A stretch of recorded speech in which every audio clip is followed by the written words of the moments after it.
¿Estamos solos en el universo?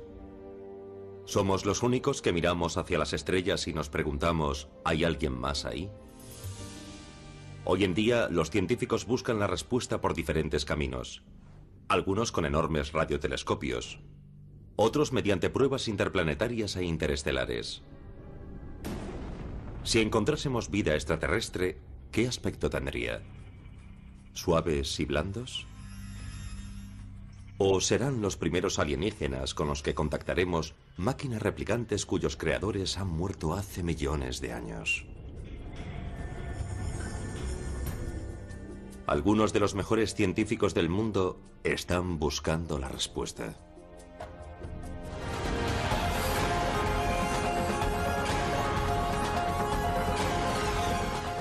El universo, en busca de vida extraterrestre. Es una pregunta que ha mantenido a mucha gente despierta durante la noche, mirando las estrellas y calculando las posibilidades. En una galaxia que contiene millones de estrellas, en un universo que contiene cientos de millones de galaxias, nos preguntamos, ¿estamos solos? La increíble enormidad del universo es difícil de entender, pero hay una forma de comprenderla.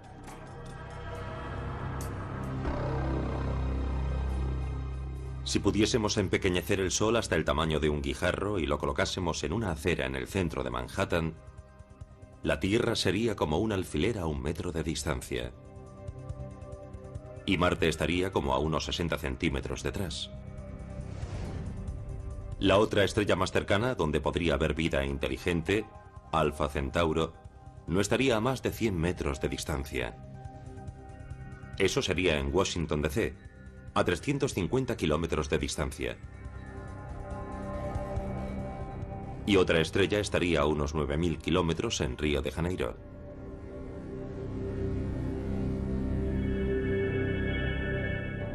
Si encontrásemos vida en esos puntos tan distantes del cosmos, ¿cómo serían? ¿Serían básicamente igual que nosotros? ¿Serían radicalmente diferentes? ¿Serían quizás tan extraños y diferentes que no serían como nada que hayamos soñado o temido que pudiera existir? Muchos creen que la investigación de la vida extraterrestre debe comenzar realmente con un escrutinio intenso de cómo la vida terrestre, la vida en la Tierra, comenzó realmente. A comienzos de los años 50, 2 científicos de la Universidad de Chicago lograron unos enormes avances a la hora de entender la química básica de la vida. El químico galardonado con el premio Nobel Harold Urey y el licenciado Stanley Miller prepararon un caldo de cultivo con algunos elementos básicos. Inyectaron metano, amoníaco, hidrógeno y agua en un sistema cerrado de vasos y pipetas de cristal. Se supone que estos elementos químicos eran habituales en los primeros tiempos de la Tierra. Si metemos todos estos elementos en un contenedor y le administramos algún tipo de energía para conseguir reacciones, ¿qué ocurriría? ¿Qué reacciones habría? Miller e Urey energizaron esa mezcla con chispas eléctricas para simular luz. El resultado fue electrificante. Consiguieron un barrillo oscuro sobre las paredes de su estudio. Analizando ese barro oscuro, encontraron mucho material orgánico. Algunos elementos eran aminoácidos, los precursores, los constructores de las proteínas. Las proteínas, por supuesto, son las constructoras de la vida. El experimento de Miller y Urey había demostrado que los precursores de la vida orgánica pudieron aparecer por una reacción química. Y ese tipo de reacciones no se limitan a la Tierra. El metano, el amoníaco, el hidrógeno y el agua se encuentran en grandes cantidades en otros cuerpos cósmicos dentro de nuestro propio sistema solar. Y muchos científicos creen que en todo el universo. Sin duda, como dijo el astrónomo Carl Sagan, hablando sobre la prueba de Miller y Urey, ningún otro experimento tan sencillo ha hecho tanto para convencer a los científicos de que la vida abunda en el cosmos. Pero la presencia del agua es clave. Una reacción química semejante no podría tener lugar sin ella. El agua es un buen medio para disolver materiales, todo tipo de nutrientes y productos químicos que pueden actuar como catalizadores y analizar las reacciones químicas de la vida. El agua es un líquido excelente para disolver todos esos productos químicos. En la Tierra, donde existe agua líquida, no importa lo extremas que sean las condiciones, siempre queda algún resto de vida. Existe en el océano, a profundidades donde apenas llega la luz solar. Se encuentra en las grietas de oscuras rocas, a kilómetros bajo la superficie de la Tierra.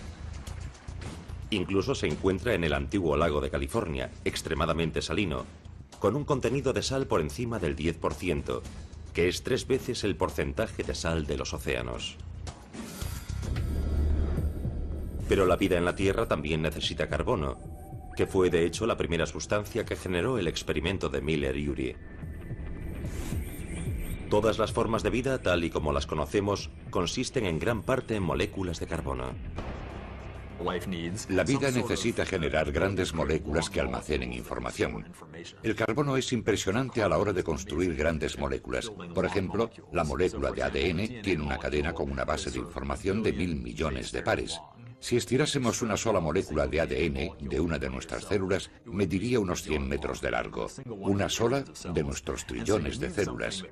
Así que debemos almacenar la enorme cantidad de información necesaria para construir criaturas como un león, un humano o un árbol.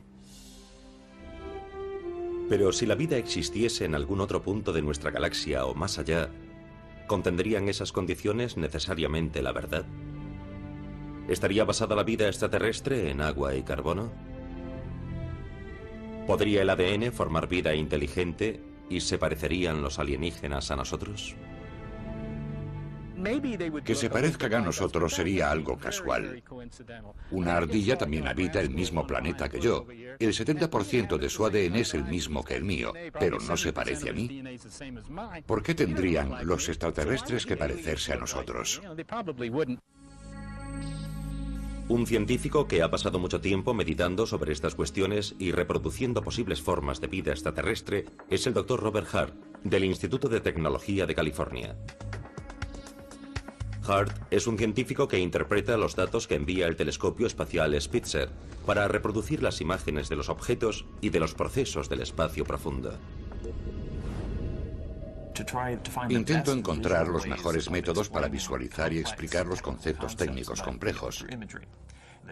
Las imágenes de los planetas que están siendo estudiados, cómo se forman las estrellas y las nubes, los distintos procesos galácticos y todos aquellos otros desde el Big Bang. Para este proyecto, el Dr. Hart estuvo de acuerdo en utilizar los datos del conocimiento científico para recrear una supuesta forma de vida extraterrestre. Para su mundo extraterrestre eligió Júpiter. Un verdadero reto, porque Júpiter es, esencialmente, una bola gigante de gas. No se puede hablar propiamente de terreno.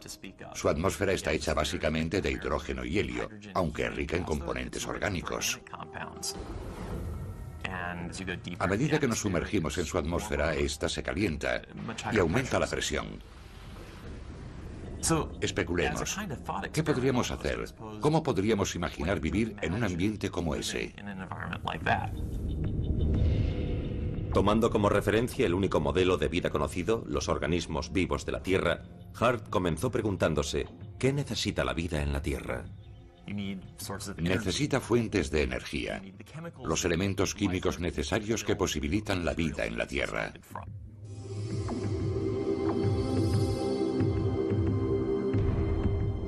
En Júpiter, una fuente principal de energía es la débil radiación del Sol que golpea la superficie de la atmósfera del planeta.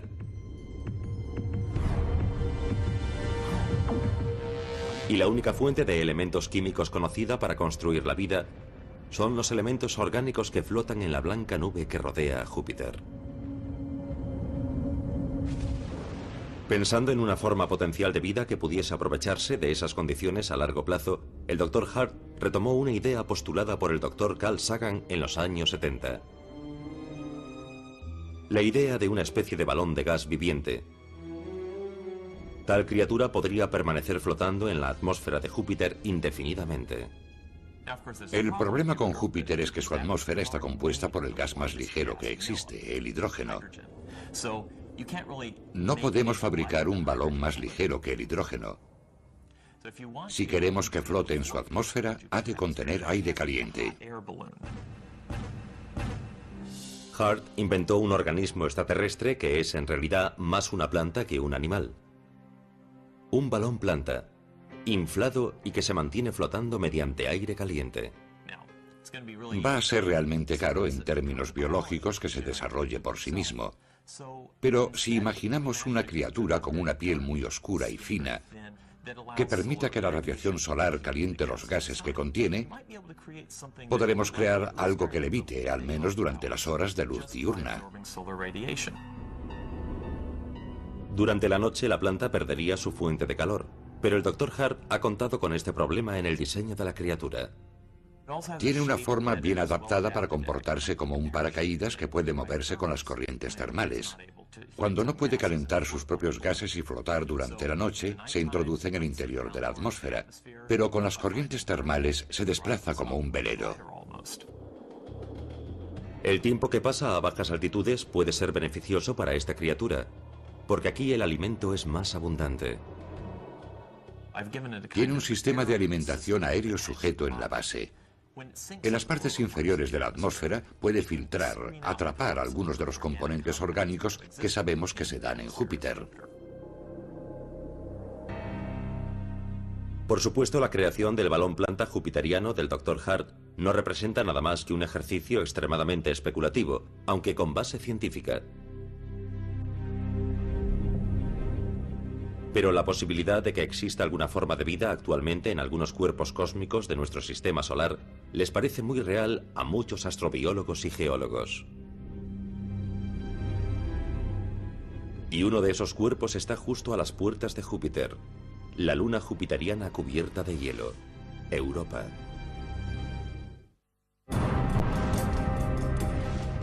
A unos 550 millones de kilómetros de la Tierra, orbitando el gigante gaseoso Júpiter, se encuentra el lugar más probable para que exista vida extraterrestre en nuestro sistema solar, Europa. Es un globo cubierto de hielo de aproximadamente el tamaño de nuestra Luna, pero tiene la cuarta parte del tamaño de la Tierra. Los científicos creen que el hielo de Europa está cubriendo un océano global de agua líquida. Un indicador convincente es que Europa es un conductor de energía electromagnética. Conduce el campo magnético generado por Júpiter. Podría suponer la certeza de que hay agua salada en el interior de Europa. Se cree que la capa de agua de Europa podría ser de cientos de kilómetros de grosor. Tiene un tamaño similar al de la Tierra, lo que significa que incluso a pesar de su pequeño tamaño, puede contener el doble de agua líquida que todos los océanos de la Tierra juntos. Y por supuesto, el agua en estado líquido es lo que hace posible la vida en la Tierra. Por eso los científicos que se dedican a investigar la posibilidad de vida extraterrestre proyectan ansiosamente sus estudios sobre Europa. Pero ¿cómo puede existir agua líquida que se congela a temperaturas inferiores a 0 grados en una luna que está 5 veces más lejos del Sol que la Tierra? Europa orbita Júpiter de forma elíptica. A veces está muy cerca de Júpiter y otras veces está muy lejos. Cuando se acerca a Júpiter se estira por la gravedad de Júpiter. Es un efecto que llamamos mareas, y cuando se aleja se alarga menos. Eso significa que el cuerpo de Europa está trabajando continuamente. La fricción causada por sus estiramientos genera calor, igual que se calienta una pelota de goma cuando la estrujamos repetidamente. A escala planetaria este proceso es llamado calentamiento de las mareas, y genera calor suficiente para mantener el agua probablemente a kilómetros de distancia bajo la superficie de Europa en forma líquida. También parece ser que estos estiramientos provocan fracturas en la corteza helada de la luna jupiteriana. Imagine que está usted intentando cambiar la forma de un huevo. La cáscara se rompería. Por eso, cuando miramos la superficie de Europa, vemos líneas que casi con certeza nos indican las roturas. Las grietas parecen abrirse y cerrarse con frecuencia. La posibilidad de que estas grietas permitan que el agua bajo la superficie interactúe con la capa exterior tiene implicaciones importantes que pueden posibilitar la vida en Europa. El agua del océano se precipita por las grietas y se congela. Pocas horas después, cuando se cierra la grieta, presiona parte del líquido hacia la superficie. Donde quiera que veamos esas líneas en Europa, hay como una doble colina que discurre a cada lado de la grieta. La mayor parte del agua sin duda regresa por la grieta al interior del océano. Es como si arrastrase con ella parte de los bloques de construcción de la vida que ha recogido de la superficie. La corteza helada de Europa contiene oxígeno, que ha sido separado del agua del hielo por las partículas cargadas del campo magnético de Júpiter. La superficie de Europa tiene elementos orgánicos procedentes de cometas. Por tanto, posee un componente importante para la vida.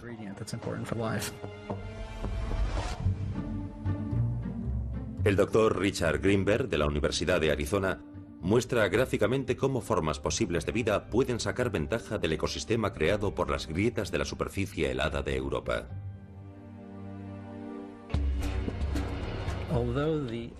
Aunque una capa de fino espesor no es el lugar ideal para la vida debido a la radiación, una vez que la atravesamos ya no hay radiación, pero sí luz solar suficiente para la fotosíntesis.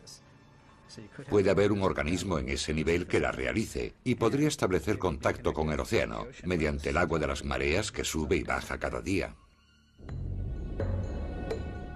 Un día en Europa dura mucho más que un día en la Tierra. Unas 3 veces y media más que un día terrestre.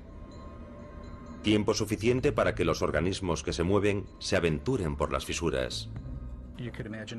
Podemos imaginar unos organismos que se adhieren a las paredes de esas grietas, aprovechándose de la corriente continua del océano. Incluso criaturas parecidas a los moluscos o a las medusas podrían subir con el agua hacia las grietas para atrapar nutrientes frescos en la superficie.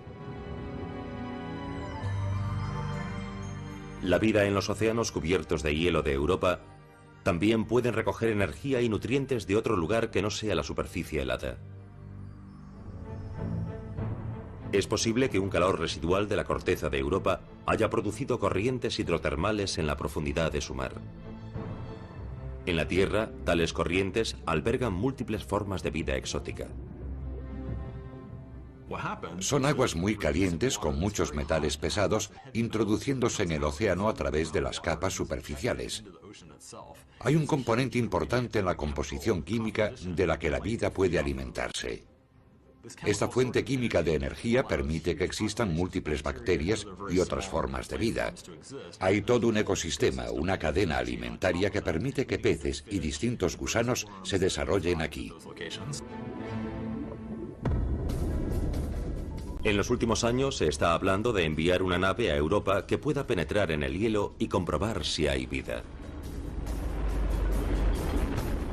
Pero el experto en Europa, Richard Greenberg, cree que una nave podría descubrir signos de vida sin penetrar en el hielo. Si enviamos una misión a Europa para buscar vida, tendría bastante éxito, más de lo que la gente cree. Muchos se han cuestionado cómo podríamos atravesar todos esos kilómetros de hielo hasta alcanzar el océano. ¿Cómo fundirlo? Quizá no sea necesario. Si aterrizamos en un lugar, ya sea líquido o helado, que haya ascendido desde el océano recientemente, daremos con vestigios de organismos. Y si aterrizamos en un lugar activo, podríamos incluso tomar muestras de agua fresca, de agua oceánica. En ese caso, el riesgo, según creen algunos, es que podría estar contaminando el hielo de la Luna. Si llevásemos microorganismos en la nave espacial que aterrizase sobre Europa y estos encontrasen su camino hacia el agua líquida, descubriríamos más tarde vida allí. Se trataría de una vida que nosotros anticipamos. Pero en algún lugar de nuestro sistema solar, en alguna distante luna, la contaminación terrestre no es un peligro. La vida aquí sencillamente podría ser exótica. Desde 2004, una sonda de la NASA, la Cassini-Huygens, ha orbitado Saturno, haciendo varias pasadas por la luna más grande de Saturno, Titán. Titán es un enorme cuerpo planetario, la luna más grande del sistema solar. Un 50% más grande que la luna terrestre. Si no orbitase Saturno, Titán sería un planeta por derecho propio.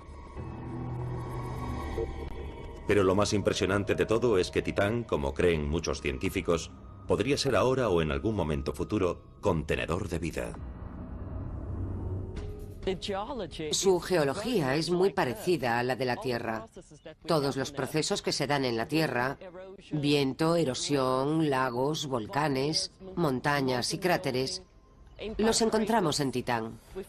Titán es muy rico en términos geológicos. Pero a unos 1.200 millones de kilómetros del Sol, 9 veces más lejos que la Tierra, Titán va más allá de la congelación. La supuesta temperatura de su superficie es casi de menos 187 grados centígrados. Es tan frío que el agua de la superficie de Titán se congela hasta tal extremo que parece una roca. Las rocas de esta borrosa fotografía tomada por la Huygens son de hecho agua. Es tan frío que los hidrocarbonados, que son gases en la Tierra como el metano y el etano, están en estado líquido en la superficie de Titán. Los vuelos de la Cassini los han detectado. Hemos visto algo que parecen materiales orgánicos sobre la superficie y vemos grandes cuerpos de líquido, pero no es agua líquida. Es metano líquido, posiblemente con algo de etano disuelto en él. Son lagos enormes del tamaño de grandes lagos o pequeños mares. Los astrobiólogos comienzan a pensar que pequeños organismos podrían desarrollarse en esos lagos. La vida podría ser muy exótica. Hemos estado pensando en la vida en términos de agua y de agua líquida. ¿Pero podría haber vida en los hidrocarbonos líquidos? Quizás. La vida en la Tierra aparece en lugares difíciles en los que uno no esperaría encontrar vida. A estos organismos les llamamos extremofilos, porque pueden vivir bajo condiciones extremas. Por ejemplo, aquí en Lago Mono, un lago muy alcalino, se han encontrado extremofilos que viven aquí.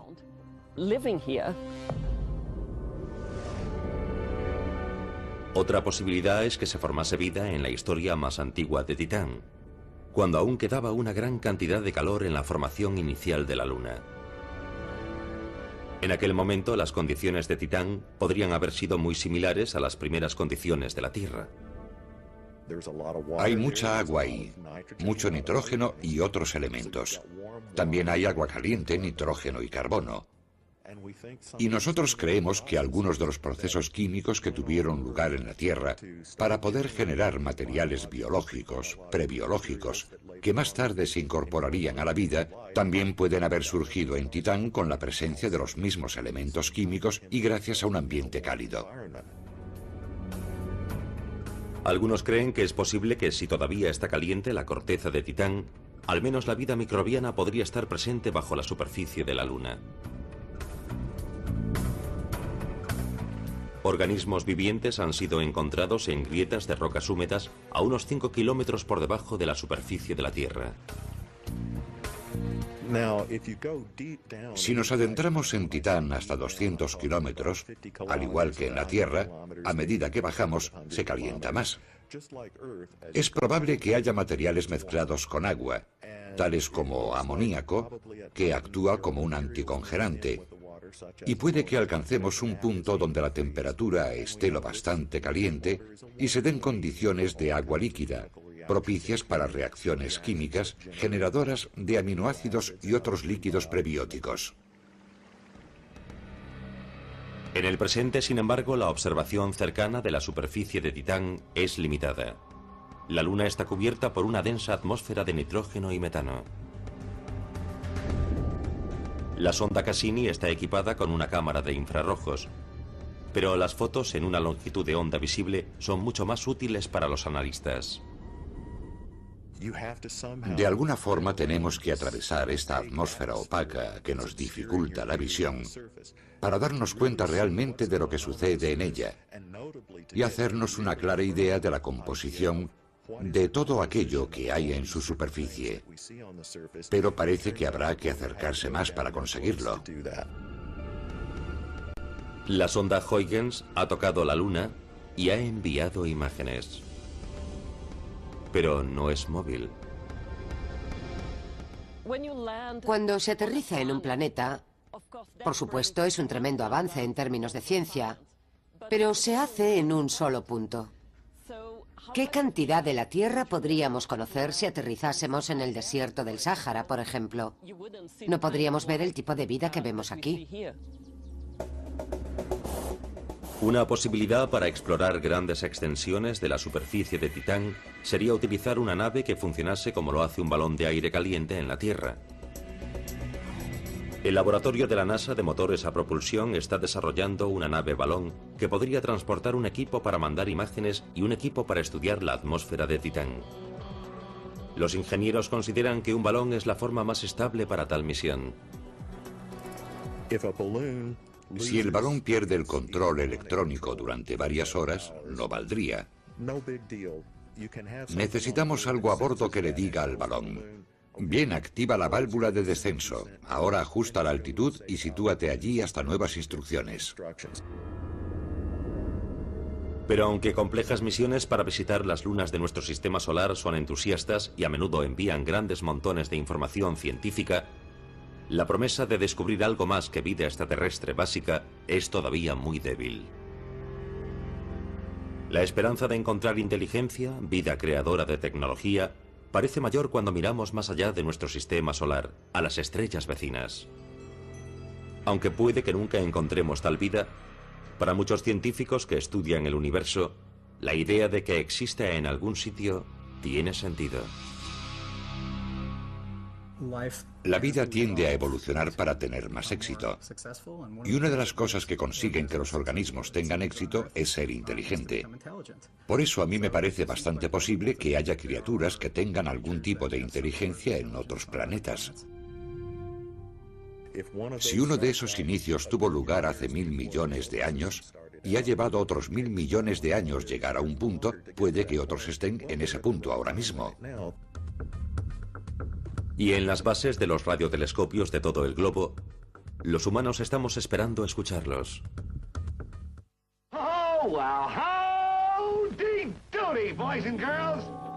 Llevamos décadas enviando señales al vacío. Cada emisión radiofónica de este planeta, cada onda de frecuencia modulada de radio, cada retransmisión televisiva, se queda en el infinito durante toda la eternidad. ¿Podría haber alguien ahí escuchando? ¿Cuánto tiempo necesitarían nuestras señales de radio para cubrir la distancia? Consideremos una vez más la analogía en la que el Sol es como una canica sobre la acera de Manhattan. Alfa Centauro, la estrella más cercana, es otra canica en una acera de Washington, D.C. Y a más distancia está otra canica, en Río de Janeiro. A un cohete que lanzase desde la Tierra la canica de Manhattan, le llevaría 75.000 años alcanzar Alfa Centauro, la canica en Washington. El mismo cohete tardaría 2 millones de años en alcanzar la canica de Río de Janeiro, una estrella a una distancia de 100 años luz. Afortunadamente, las señales de radio son mucho más rápidas que los cohetes, viajan a la velocidad de la luz. Así que en lugar de llevarle 75.000 años, la señal que viajase desde la canica en Manhattan hasta la canica en Washington tardaría solo 4 años y medio. Una señal viajando desde la canica de Manhattan a la canica de Río de Janeiro tardaría 100 años en hacer ese viaje. Algunas de nuestras primeras retransmisiones podrían estar llegando ahora. Pero ¿qué sucede al revés? ¿Podrían estar las civilizaciones extraterrestres enviando señales para ver si hay alguien en casa? Los científicos en la Tierra escuchan utilizando una tecnología desarrollada originalmente para estudiar los fenómenos cósmicos lejanos, como las explosiones de las estrellas.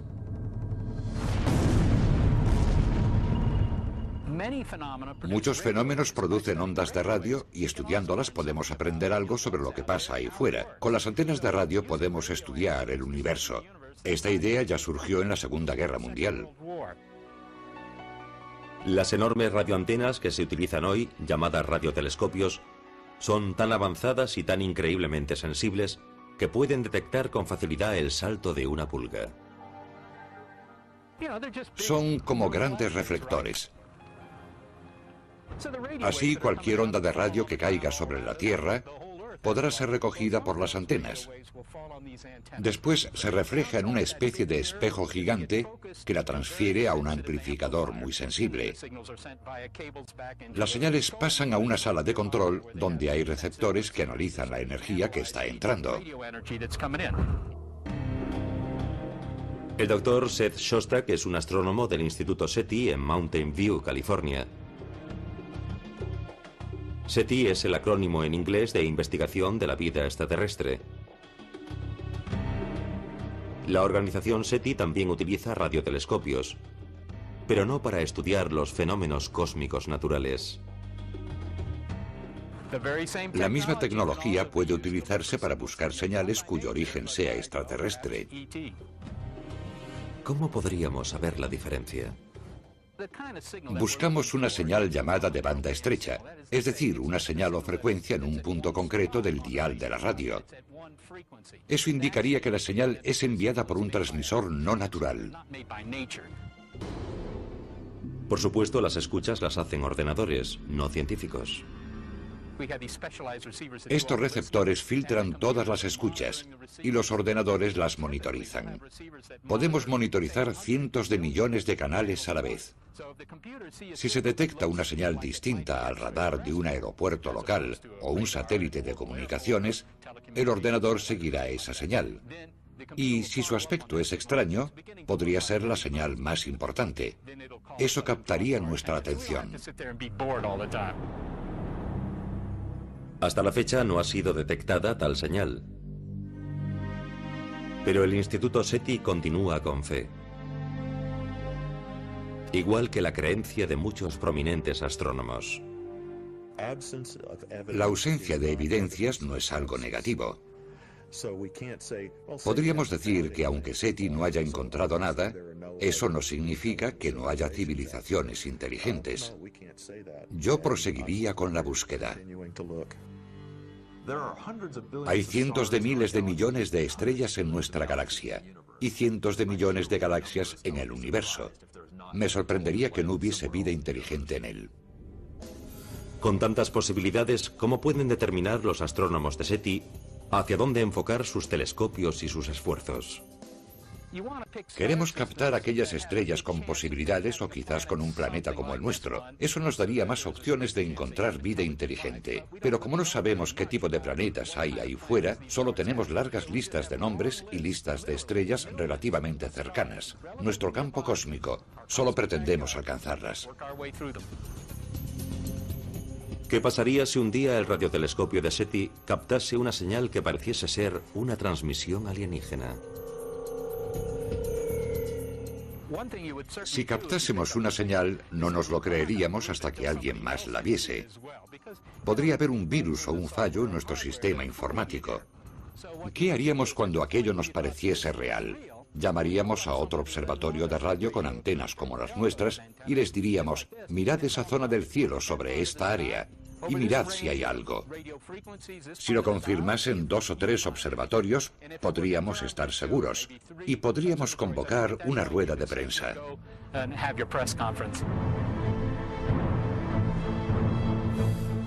Pero ¿qué pasaría si nuestro primer encuentro con extraterrestres no fuese a través de emisiones de radio? ¿Qué pasaría si un extraterrestre llegase de una forma que no conocemos? La primera delegación alienígena podría llegar a la Tierra en forma de máquinas, tan pequeñas que los humanos no podríamos detectarlos a simple vista. Step forward. You speak English. We speak every language. Desde 1950, como mínimo, las películas de ciencia ficción han estado constantemente reproduciendo alienígenas parecidos a los humanos. Homo sapiens, slaves. Una forma particular de extraterrestre ha sido muy popularizada en las últimas décadas. Los entusiastas de los ovnis creen que el ejército estadounidense ha recuperado cuerpos de una nave estrellada en los años 50.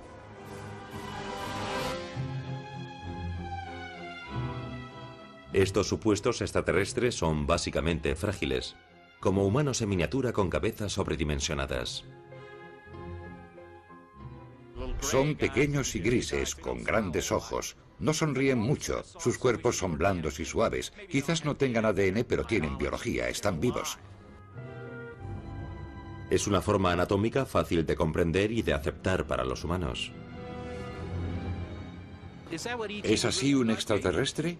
Quizás. Es una buena pregunta. Pero por otro lado, creo que dentro de 100 años inventaremos máquinas que piensen. Y si nosotros podemos hacerlo, ellos puede que lo hayan hecho antes. El universo es más viejo que la Tierra. Han tenido mucho tiempo para hacerlo. Hello, Kismet. You gonna talk to me? Aunque la idea de las máquinas pensantes puede parecer lejana, algunos futuristas creen que esas máquinas están a la vuelta de la esquina.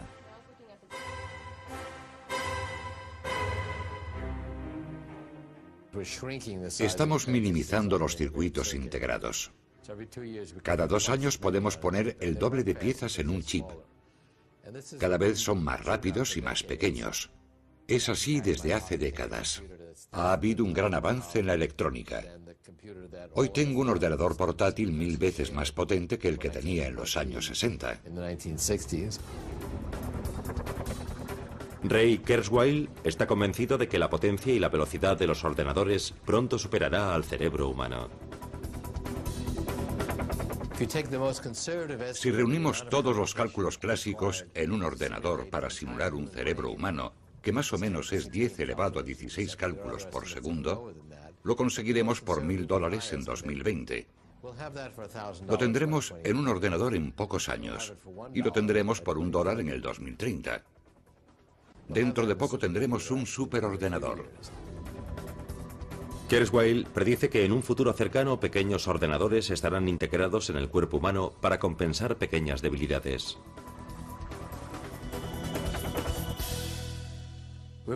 Ya hay gente por ahí con ordenadores en su cerebro, gente con implantes como los pacientes de Parkinson, y que podrían soportar un nuevo software. Ya se puede meter un nuevo software en el cerebro del paciente desde el exterior. Eso ya es actual. Y eso no para ahí. A medida que la tecnología avanza, los ordenadores microscópicos que manejan las máquinas, llamados nanobots, serán capaces de realizar una gran cantidad de tareas de mantenimiento dentro de nuestro cuerpo humano. Pronto enviaremos estos pequeños aparatos a través del torrente sanguíneo. Habrá millones de ellos del tamaño de una célula. Tendrán la misión de mantenernos sanos. Podrán interactuar con nuestras neuronas. En 2030 podríamos hablar de un hombre mitad biológico, mitad no. Pero quizás la predicción más radical de Kurzweil es que los ordenadores permitirán a los humanos trascender su propia biología para prescindir de sus cuerpos. Los ordenadores escanearán las funciones neurológicas del cerebro de una persona y cargarán el conocimiento individual, la experiencia y la personalidad en un pequeño almacén. En tiempo real entraríamos en mi cerebro con nanobots, escáneres del tamaño de una célula, y a través del torrente sanguíneo dirigir billones de ellos hacia mi cerebro a través de los capilares. Escanearían las diferentes neuronas para captar toda la información de mis neurotransmisores, todas las concentraciones de iones y conexiones interneuronales que constituyen mi yo. Todo eso podría ocurrir en apenas 40 años. Podremos capturar cada detalle de una persona y recrear su personalidad.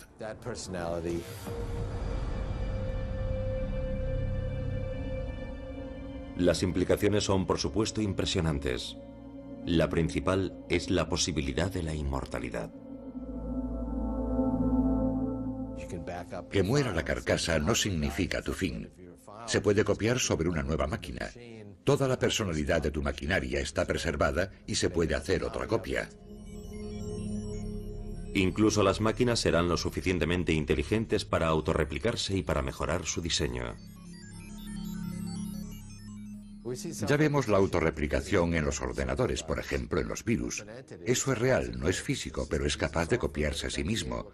Y si alguien es capaz de crear esos virus y llevarlos a Internet, muy pronto puede haber miles de millones de ordenadores con millones de copias de lo mismo. Eso es autorreplicación. Y por supuesto las máquinas inteligentes que son inmortales y menos vulnerables a la radiación y otros peligros del espacio, posiblemente pudieran sobrevivir a los viajes interestelares de larga duración. Es un argumento que lleva a Ray Kurzweil y otros futuristas a creer que nuestro primer encuentro con alienígenas será probablemente con máquinas inteligentes más que con criaturas biológicas. No van a enviar grandes criaturas blandas, ni pequeños nanobots, ni sistemas no biológicos. Eso es lo que nosotros también intentamos. Inteligente o no, biológico o no, el descubrimiento de algún tipo de vida extraterrestre sería, sin lugar a dudas, la revelación científica más importante de la civilización humana. Algunos incluso discuten si tendría una influencia importante en la interacción humana. Eso cambiaría toda nuestra perspectiva. Aunque solo fuera para darnos cuenta de que somos una especie singular, en un universo en el cual somos únicos, tal y como somos. Y si eso no nos hace superar los prejuicios de las diferencias, no sé qué podría hacerlo. Sería una de las mejores cosas que nos podría suceder. Existe incluso la posibilidad de que el contacto con una civilización extraterrestre no causase pánico en las calles como algunos predicen. At the proper moment, the invasion will be launched from our platforms. I'm getting out of here. Stay where you are. Creo que los humanos están preparados para encontrarse con extraterrestres. Creo que somos mucho más flexibles y abiertos a esas cosas. Creo que la idea de que nos vamos a morir de pánico y de que la sociedad se colapsará es ridícula. Pero, ¿qué pasaría si no encontrásemos nunca la respuesta? ¿Qué pasaría si no escuchásemos señales extraterrestres? Si nunca encontramos especies inteligentes aparte de la nuestra. El silencio en toda su magnitud sería una respuesta igualmente profunda. Nos dice que la vida es única y que la vida inteligente sería preciosa. Debería ser atesorada y protegida a toda costa. ¿Estamos realmente solos? Esa es quizás la gran pregunta que podríamos hacerle al universo.